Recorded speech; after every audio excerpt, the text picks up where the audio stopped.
Now, I know I said I would wait until October to teach you about some scary books, and I will. However, for the horror fans out there, in Canada at least, on Netflix, and I'm going to presume, possibly assume and make an ass of myself, that this is also going to be available in the United States and possibly over the pond. Grave Torture. Now, I'm not going to spoil it for you, but it comes down to a boy and a girl are with their parents running a bakery. The parents go and step outside of the bakery. Kids are still inside, and the parents get killed by a suicide bomber. They are now orphans, and their uncle sends them to a school, a private school, a religious private school. Later, once they're grown up, this girl, having gone through all this, has really become disillusioned with religion. And she doesn't believe that it's anything other than an instrument to keep people in line, which is not an unreasonable assumption.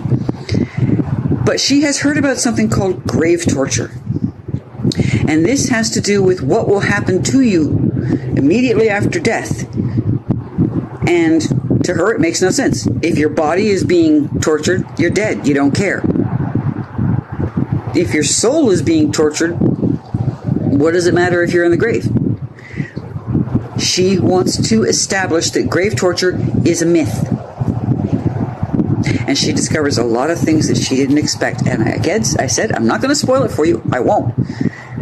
But it does have a twist at the end that you do not see coming. Not if you're actually getting involved with the film.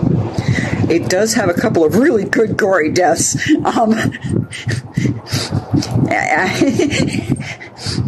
My husband always knows when it's a good horror film because he hears what he calls this evil cackle actually is what he calls it, coming from the TV room and the front room, family room, all in one room. This tells him that somebody has just had a very, fitting, gruesome, and shocking death.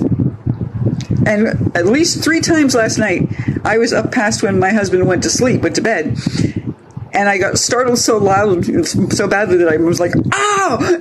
And then I'm like, "Oh, shit. Sorry, hon. Sorry. It's a good film. Watch it."